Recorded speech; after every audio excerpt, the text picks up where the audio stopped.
खटाक। लकड़ी के घोड़े को बोर्ड पर इतनी जोर से पटका गया कि मेज हिल गई। राजनगर के उस आलीशान हॉल में अब शराफत नहीं बल्कि पागलपन का राज था। कस्तूरी ने जैसे ही 9 नए शतरंज बोर्ड रखे, वहां मौजूद रईसजादे ऐसे टूट पड़े जैसे लंगर में हलवा बट रहा हो। महंगे इत्र की खुशबू अब पसीने, सिगार के धुएं और जीतने की हवस में दब चुकी थी। अबे ओ वर्मा, ये क्या चाल चली है बे? तूने अपने वजीर को मेरे हाथी के मुंह में दे दिया। ये क्या बवासीर बना दिए हो? जीतने वाला अपनी मूंछों पर ताव दे रहा था और हारने वाला अपना सिर पीट रहा था। हंस मत खन्ना, अभी मेरा राजा जिंदा है। एक और बाजी, बस एक और। इस बार मैं तुझे नंगा करके भेजूंगा। वहां एक अजीब सा नशा था। जीतने वाले को और जीतना था और हारने वाले को अपना बदला लेना था। ये एक ऐसा चक्रव्यूह था जहां सबकी जेबें खाली हो रही थी और रीबॉन कंपनी की तिजोरी भर रही थी। इसी भीड़-भाड़ के बीच एक अजीब सा आदमी कस्तूरी के पास आया। उसने बाकी रईसों की तरह सूट नहीं बल्कि एक काला जादुई चोगा पहना था जिस पर अजीबोगरीब मंत्र लिखे थे। वो अपने नाखून ऐसे कुतर रहा था जैसे उसे किसी चीज की सख्त तलब हो। सुनो, उसकी आवाज में एक अजीब सी ललक थी, जैसे कोई नशेड़ी अपनी खुराक मांग रहा हो। क्या तुम मेरे लिए और बोर्ड ला सकती हो? जी जनाब, कस्तूरी ने मुस्कुराते हुए कहा। कितने चाहिए? 2, 4? जादूगर ने इधर उधर देखा, फिर कस्तूरी के कान के पास झुककर फुसफुसाया। 100 नहीं, 1000। कम से कम 100 अभी चाहिए, बाकी बाद में। क्या तुम ये कर सकती हो? कस्तूरी का दिमाग चकरा गया। 1000 बोर्ड? भाई साहब, ये जादूगर हैं या लकड़ी खाने वाले दीमक? 1000 बोर्ड बनाने में 2 दिन लगेंगे जनाब। जादूगर ने सिर हिलाया। उसके नाखून अब भी उसके दांतों के बीच थे। ठीक है, जितनी जल्दी हो सके। इन्हें जादुई मीनार पहुंचाना है। मेरे साथी जादूगर अपनी लैब में बैठे बैठे बोर हो गए हैं। ये खेल, ये शतरंज, ये उनके तेज दिमाग के लिए ही बना है। मजा आएगा। कस्तूरी ने उसे जाते हुए देखा और मन ही मन सोचा, छोटे कुंवर, मान गए आपको। अब तो जादूगर भी आपकी उंगलियों पर नाचेंगे। अब जरा शहर के दूसरे हिस्से का हाल देखिए। वहां तो अलग ही ड्रामा चल रहा था। अचानक से रीबॉन कंपनी ने पूरे राजनगर पर कब्जा कर लिया था। औरतों की किटी पार्टी हो या बाजार, हर जगह बस एक ही चर्चा थी, रीबॉन साबुन। अरे सुनती हो विमला, वो रीबॉन का साबुन यूज किया। हाय, मेरे पति तो कहते हैं कि अब मैं अप्सरा लगती हूं। इसका असर ये हुआ कि पुराने साबुन व्यापारियों की लंका लग गई। शहर का सबसे बड़ा साबुन निर्माता सेठ धनराज अपनी खाली फैक्ट्री में खड़ा चिल्ला रहा था। अरे गधों, तुम्हें समझ नहीं आता? वो साबुन ही तो है, तेल और सोडा। अगर वो बना सकते हैं तो हम क्यों नहीं? क्या वो लोग मंगल ग्रह से मिट्टी लाते हैं? उसका मुनीम थर-थर कांप रहा था। मालिक, ये असंभव है। उनका फॉर्मूला जादुई है। हम वैसा झाग बना ही नहीं पा रहे। धनराज ने गुस्से में अपना सिर मेज पर दे मारा। ये दुख काय खत्म नहीं होता बे। रीबॉन, आखिर ये बला आई कहां से है? अपना दिमाग ठंडा करने के लिए वो फैक्ट्री के अंदर गया। उसे लगा मजदूर काम कर रहे होंगे, लेकिन वहां का नजारा देखकर उसका बीपी हाई हो गया। बड़ी बड़ी कढ़ाइयां ठंडी पड़ी थीं। मजदूर काम छोड़कर एक मेज के चारों ओर झुंड बनाकर खड़े थे। उसे प्यादा मारना चाहिए था। हाँ, अब उसका हाथी खतरे में है। सेठ धनराज दहाड़ते हुए वहां पहुंचा। हरामखोरों, यहां धंधा बंद हो रहा है। मेरे घर में रोटी के लाले पड़ रहे हैं और तुम लोग जुआ खेल रहे हो। लेकिन जैसे ही उसकी नजर उस लकड़ी के बोर्ड पर पड़ी, वो भी अटक गया। काले और सफेद मोहरे एक अजीब सी रणनीति में उलझे हुए थे। गुस्सा भूलकर उसने पूछा, ये कौन सा खेल है? बड़ा दिलचस्प लग रहा है। मजदूरों ने बिना पीछे मुड़े जवाब दिया, सेठ जी, इसे रीबॉन चेस कहते हैं। सेठ जी के पैरों तले जमीन खिसक गई। दुनिया गोल घूमने लगी। रीबॉन, बाथरूम में रीबॉन, फैक्ट्री में रीबॉन, गजब बेइज्जती है यार। धड़ाम। बेचारा सेठ वहीं बेहोश होकर गिर पड़ा। रीबॉन ने न सिर्फ उसका धंधा छीन लिया था, बल्कि अब उसके मजदूरों का दिमाग भी हाईजैक कर लिया था। और उधर हवेली में कस्तूरी हमारे छोटे डॉन आर्यन को रिपोर्ट दे रही थी। आर्यन अपने बिस्तर पर लेटा हुआ था, एक नन्हे राजा की तरह। बिजनेस बहुत शानदार चल रहा है छोटे कुंवर। रईस लोग पेटियों के हिसाब से माल उठा रहे हैं और मैजिक टावर के जादूगर तो हमारे सबसे बड़े ग्राहक बन गए हैं। मुझे 50 नए कारीगर रखने पड़े। आर्यन चुपचाप सुन रहा था। मैंने सुना है कि कंपटीशन खत्म हो रहा है। पुराने व्यापारियों की दुकानें बंद हो रही हैं। क्या ये अच्छी खबर नहीं है? कस्तूरी ने पूछा। लेकिन आर्यन खुश नहीं था। उसके नन्हे माथे पर गहरी शिकन थी। कस्तूरी, अगर वो साबुन नहीं बेचेंगे तो उनके बच्चे क्या खाएंगे? वो सड़क पर आ जाएंगे। पर कुंवर जी, व्यापार तो युद्ध है। जो हार गया वो हार गया, कस्तूरी ने समझाया। आर्यन उठकर बैठ गया। उसकी आंखों में एक अजीब सी चमक थी, एक असली लीडर वाली चमक। नहीं कस्तूरी, मैंने ये बिजनेस नोट छापने के लिए नहीं, बल्कि दुनिया बदलने के लिए शुरू किया था। अगर मेरी अमीरी किसी गरीब की भूख की वजह बनती है तो ऐसी अमीरी पर थूकता हूं मैं। कस्तूरी का दिल भर आया। इतना छोटा बच्चा और इतनी बड़ी सोच। तो हम क्या करें कुंवर जी? आर्यन के चेहरे पर एक शैतानी लेकिन प्यारी मुस्कान आ गई। बहुत आसान है, हम उन्हें खरीद लेंगे। We buy them out. खरीद लेंगे? कस्तूरी हैरान थी। हाँ, हम उन्हें बर्बाद नहीं करेंगे, हम उन्हें अपना पार्टनर बनाएंगे। उन्हें हमारा सीक्रेट फॉर्मूला दो, पैसे दो और कहो कि हमारे लिए रिबॉन साबुन बनाए। वो हमारा माल बनाएंगे, हम उन्हें जिंदा रखेंगे। सबका साथ, सबका विकास। कस्तूरी ने श्रद्धा से सिर झुका लिया। जैसी आपकी आज्ञा छोटे कुंवर, आप पुरुष नहीं महापुरुष हैं। आर्यन वापस लेट गया और मन ही मन बोला, इसे कहते हैं सांप भी मर गया और लाठी भी नहीं टूटी। अब पूरा मार्केट हमारा है।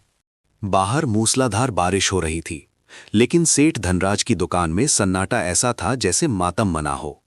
रीबॉन की आंधी ने पुराने साबुन व्यापारियों के तंबू उखाड़ दिए थे।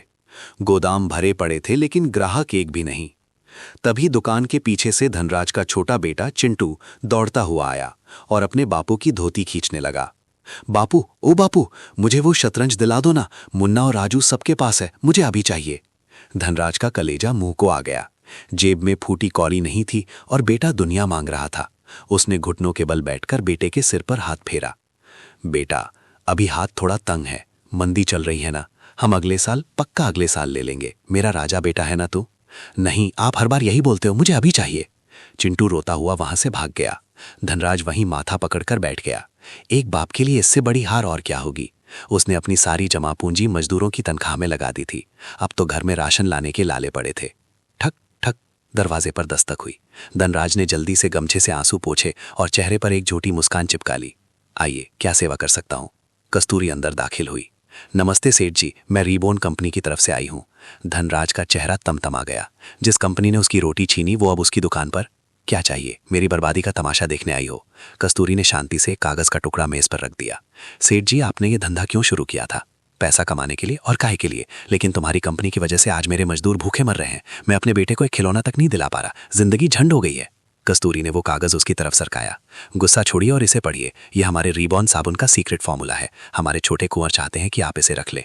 धनराज की आंखें फैल गईं। उसने झपटकर कागज उठाया। तेल, सोडा, जड़ी बूटियां, ये तो असली खजाना था। ये क्या मजाक है? तुम अपने दुश्मन को अपना हथियार क्यों दे रही हो? कौन सी फिरकी ले रही हो? कस्तूरी मुस्कुराई। कोई फिरकी नहीं है सेठ जी। हमारे मालिक कहते हैं कि वो दुश्मन नहीं, दोस्त बनाना चाहते हैं। वो चाहते हैं सब आराम से रहें। अगर इस फॉर्मूले से आपका घर चलता है तो ये आपका हुआ। धनराज अपनी गद्दी से खड़ा होकर टहलने लगा। उसे समझ नहीं आ रहा था कि वो हंसे या रोए। वैसे सेठ जी, रीबॉन के आने से पहले आप महीने का कितना कमा लेते थे? अच्छे दिनों में करीब 100 सोने के सिक्के। छन छन छन। कस्तूरी ने अपनी जेब से एक भारी थैली निकाली और मेज पर पटक दी। सिक्कों की खनक ने बता दिया कि यह बहुत बड़ी रकम थी। ये लीजिए, 1000 सोने के सिक्के, और ये सिर्फ साइनिंग बोनस है। धनराज को लगा उसका दिल रुक जाएगा। बाबू भैया, पैसा ही पैसा होगा। हम आपको पार्टनर बनाना चाहते हैं। हमारे लिए माल बनाइए और हर महीने मुनाफे का हिस्सा लीजिए। रीबॉन सिर्फ साबुन नहीं है सेठ जी, हमारे पास इत्र है, लोशन है और वो शतरंज का खेल भी है। अगर आप हमारे साथ हैं तो आप इस सुनहरे भविष्य का हिस्सा है। धनराज का गला सूख गया। और अगर मैं मना कर दूं तो भी ये फॉर्मूला आपका है। आप इसे देसी साबुन के नाम से बेचिए, हम आपको नहीं रोकेंगे। कस्तूरी ने कहा और दरवाजे की तरफ बढ़ गई। सोच लीजिएगा। धनराज कुर्सी पर धम से बैठ गया। ये फैसला उसकी और उसके परिवार की किस्मत बदल सकता था। तभी दरवाजा धड़ाम से खुला। बापू, बापू, चिंटू दौड़ता हुआ आया। उसके चेहरे पर 32 इंच की मुस्कान थी। उसके हाथ में एक चमकदार नया शतरंज का बोर्ड था जो कस्तूरी ने जाते जाते उसे गिफ्ट कर दिया था। देखो बापू, वो दीदी ने मुझे ये दिया। उन्होंने कहा ये आपके लिए तोहफा है। Thank you Bapu, I love you.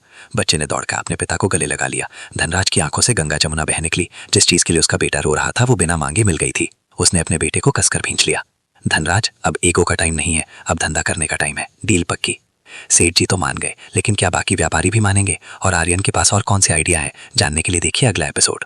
हवेली की छत पर जाड़े की गुनगुनी धूप में आर्यन आराम कुर्सी पर पसरा हुआ था, जैसे दुनिया की सारी चिंता छोड़ दी हो।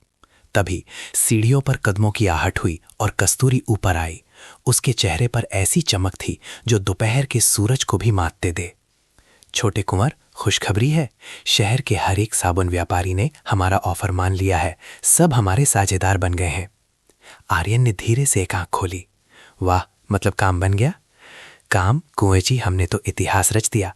मेरा अनुमान है कि हमारा उत्पादन 2000% बढ़ गया है। हम रोज हजारों साबुन और शैम्पू बना रहे हैं और यकीन मानिए वो बाजार में पहुंचते ही गायब हो जाते हैं। फेरी वाले इसे दूसरे शहरों तक ले जा रहे हैं। कस्तूरी आर्यन को ऐसे देख रही थी जैसे उसके हाथों में पारस पत्थर हो। जिस चीज को छू ले वो सोना बन जाए। उसने सोचा भी नहीं था कि अपना सीक्रेट नुस्खा बांट देने से कंपनी इतनी बड़ी बन जाएगी। आर्यन मुस्कुराया। उसे पता था कि इसे ही बिजनेस की चाल कहते हैं। तो कमाई कितनी हुई?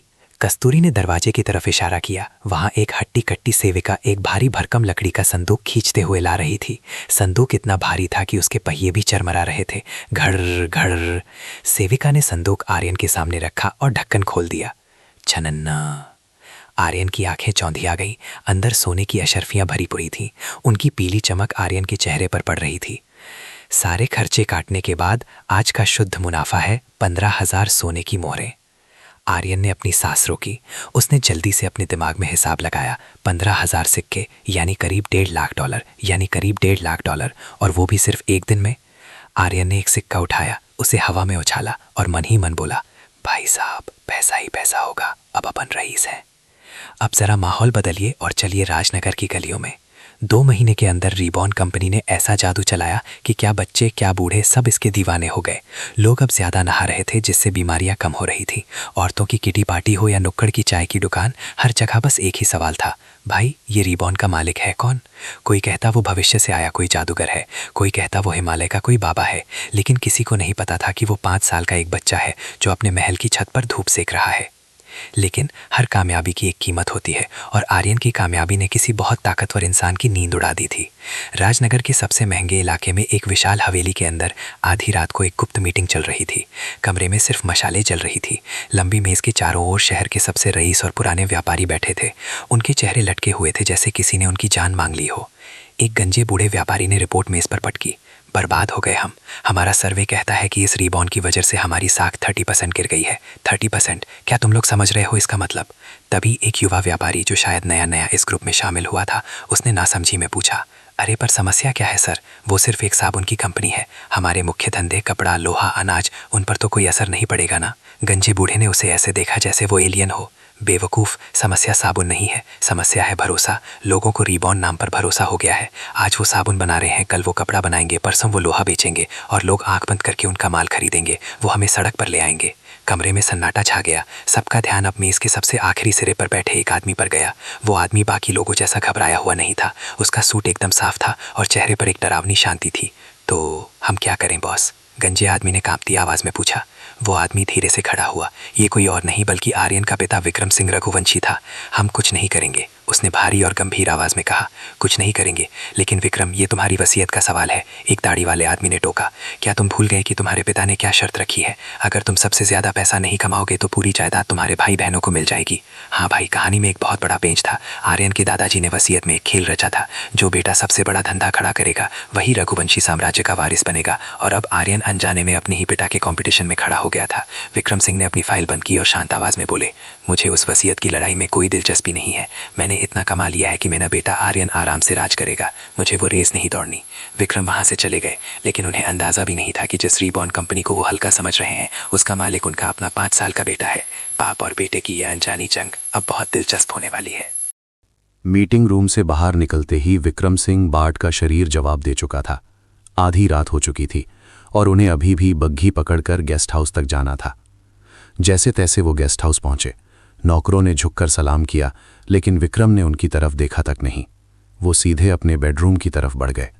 जैसे ही उन्होंने दरवाज़ा खोला, कमरे से मोगरे और गुलाब की एक ऐसी भीनी भीनी खुशबू आई कि उनकी दिन भर की थकान पल भर में गायब हो गई। उनकी पत्नी माया देवी लाइलिया अभी अभी नहा कर निकली थीं और अपने गीले बालों को तौलिए से सुखा रही थीं। अरे आप आ गए? सुनिए ना, ये लोग सच कहते हैं। ये रीबॉर्न का साबुन और शैम्पू तो वाकई कमाल का है। देखिए ना, खुशबू कितनी अच्छी है। विक्रम सिंह ने एक थकी हुई कड़वी मुस्कान के साथ अपना कोट उतारा।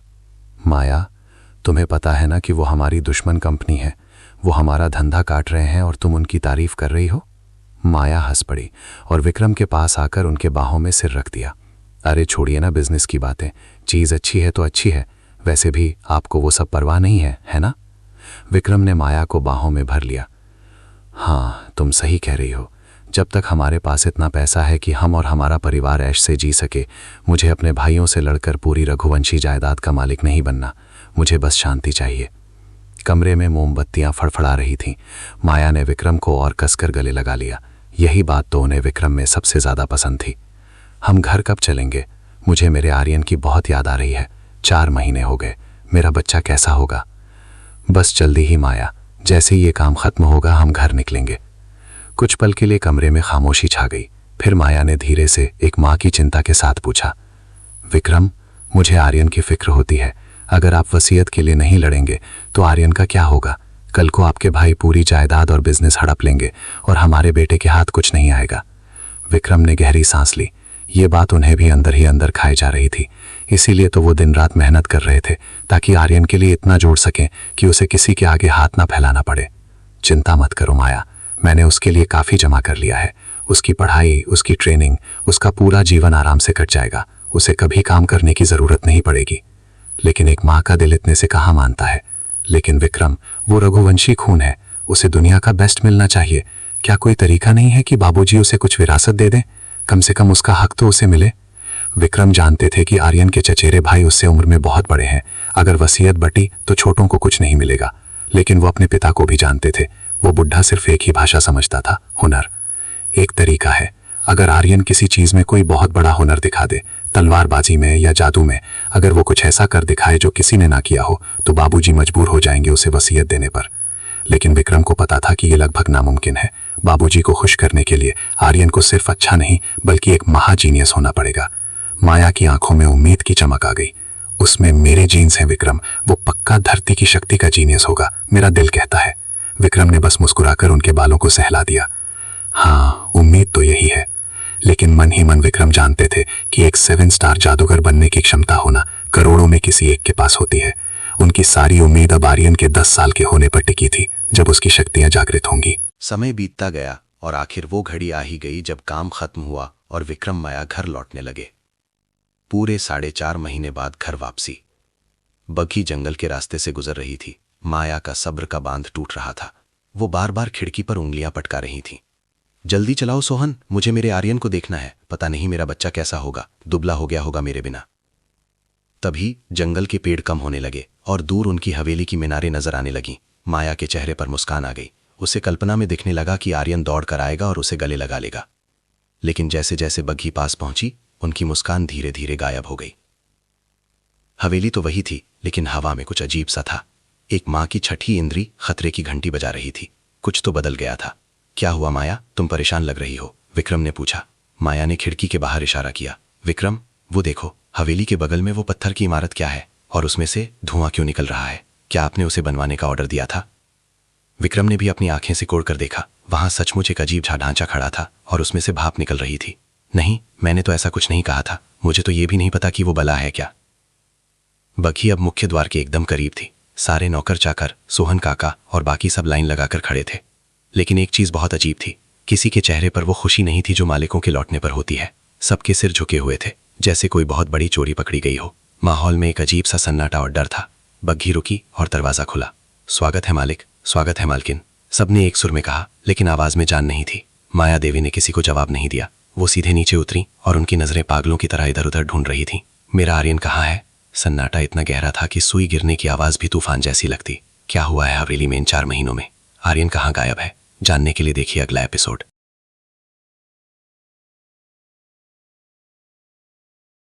हवेली के मुख्य द्वार पर सन्नाटा था। विक्रम सिंह और माया देवी की घूरती हुई नजरें अपने बेटे को ढूंढ रही थीं।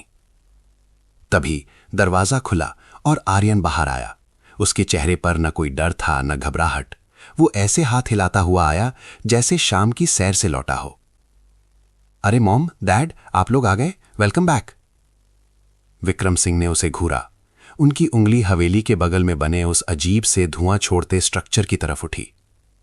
आर्यन बेटा, क्या तुम समझाओगे कि यहां क्या चल रहा है? ये सब क्या तमाशा है? आर्यन ने मासूमियत से सिर खुजाया। ओह, वो तो एक लंबी कहानी है डैड। आइए पहले अंदर तो चलिए, मैं आपको पूरा टूर देता हूं। आर्यन उन्हें सीधे रसोई घर यानी किचन में ले गया। वहां का नजारा देखकर विक्रम और माया की आंखें फटी रह गईं। रसोई अब पुरानी नहीं थी। वहां दीवारों से चमकते हुए लोहे के पाइप निकले थे और सिंक के ऊपर एक अजीब सी टोंटी लगी थी। ये देखिए डैड। आर्यन ने टोंटी घुमाई और छर्र साफ पानी बहने लगा। और अब देखिए मेरा सबसे बड़ा आविष्कार, फ्लश वाला शौचालय। वो उन्हें बाथरूम में ले गया। आर्यन ने एक बटन दबाया। फ्लश, गड़ गड़ गड़। सिर्फ एक बटन दबाओ और सारी गंदगी पाइप के जरिए सीधे नदी की तरफ। ना कोई बदबू, ना कोई झंझट। विक्रम सिंह बिना कुछ बोले उस लोहे के टॉयलेट और नल को ऐसे देख रहे थे जैसे वो किसी दूसरी दुनिया की मशीन हो। उन्होंने उसे छू कर देखा। कोई जादू नहीं, कोई मंत्र नहीं, बस शुद्ध विज्ञान। छत पर रखी टंकी से पानी नीचे आ रहा था। विक्रम का बिजनेस वाला दिमाग बिजली की तेजी से दौड़ने लगा। उन्होंने महलों और किलों में भी ऐसा सिस्टम नहीं देखा था। वहां आज भी नौकर बाल्टियों में पानी ढोते थे। भाई साहब, ये तो क्रांति है। अगर ये सिस्टम हर घर में लग जाए तो दुनिया बदल जाएगी। इसमें तो अपार संभावनाएं हैं। आर्यन, विक्रम की आवाज भारी थी, तुम्हें ये मशीन किसने बना कर दी? मुझे उस इंजीनियर से अभी मिलना है। आर्यन ने एक शरारती लेकिन प्यारी मुस्कान के साथ कहा, डैड, वो इंजीनियर मैं हूं। विक्रम का चेहरा जम गया। तुमने बनाया? लेकिन कैसे? आर्यन को पता था कि अब राज खोलने का वक्त आ गया है। अब वो अपनी जादूगरी अपने माता पिता को दिखाने वाला था। उसने खिड़की पर पड़े एक लोहे के टुकड़े को उठाया। उसने अपनी आंखें बंद की और अपने अंदर की धरती की शक्ति अर्थ मैना को जगाया। वूम! उसके शरीर से हरे रंग की रोशनी निकलने लगी। देखते ही देखते वो लोहे का टुकड़ा पिघलने लगा और मुड़कर एक छोटे से घर के ढांचे में बदल गया। माया देवी के मुंह से चीख निकल गई, 2 स्टार स्पैन मेटल बैंड। माया खुद एक जादूगरनी थी, वो पहचान गई। लेकिन 5 साल का बच्चा, 2 स्टार जादू इतनी छोटी उम्र में? विक्रम भी सन्न रह गए। इससे पहले कि विक्रम कुछ समझ पाते, माया ने उनके कंधे पकड़कर उन्हें जोर से झकझोरा। सुना तुमने विक्रम? हमारा बेटा एक जीनियस है, अर्थ मैजिक प्रोडिजी, बिल्कुल मुझ पर गया है। ओ मेरे लाल! माया ने आर्यन को इतनी जोर से गले लगाया कि बेचारे का दम घुटने लगा। आर्यन, नौकर चाकर सबने अपने कान बंद कर लिए, क्योंकि मालकिन की खुशी 7वें आसमान पर थी। मुझे पता था मेरा बेटा इस ब्रह्मांड का सबसे बड़ा जादूगर बनेगा। आर्यन मन ही मन बोला, मॉम, अभी तो सिर्फ एक जादू देखा है। अगर पता चला कि मुझे चारों एलिमेंट आते हैं तो आप तो खुशी से पागल ही हो जाओगी। Control Aryan, control. विक्रम सिंह घुटनों के बल बैठ गए। उनकी आंखों में गर्व और खुशी के आंसू थे। बेटा, सच बताना, तुमने ये सब सीखा कैसे? अब आर्यन को एक मासूम झूठ बोलना था।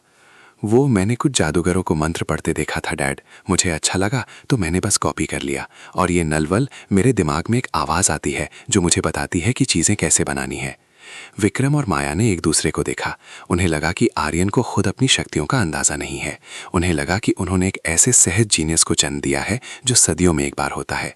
हा हा हा, विक्रम हंस पड़े। और मैं डर रहा था कि हमारा बेटा वसीयत के लिए लायक नहीं होगा। अरे ये तो पूरी दुनिया खरीदने की ताकत रखता है। माया ने आर्यन का चेहरा चूम लिया। मेरा राजा बेटा। सस्पेंस। तभी पूरे हॉल में एक जोरदार और अजीब सी आवाज गूंजी, ding dong ding dong. Vikram और माया चौकन्ने हो गए। ये आवाज किसी मंदिर की घंटी जैसी नहीं थी, बल्कि किसी मशीन की थी। ये क्या आवाज है? विक्रम ने पूछा। सोहन काका, सेबेस्टियन आगे आए और बड़ी ही शान से बोले, मालिक, ये घड़ी है, लंच का समय हो गया है। विक्रम की आंखें से खुड़ गई। घड़ी? लेकिन इस दुनिया में तो घड़ी नाम की कोई चीज होती ही नहीं। आखिर आर्यन ने और क्या क्या आविष्कार हवेली में छुपा रखे हैं, और क्या विक्रम सिंह इन आविष्कारों को दुनिया के सामने लाकर तहलका मचा देंगे? जानने के लिए देखिए अगला एपिसोड।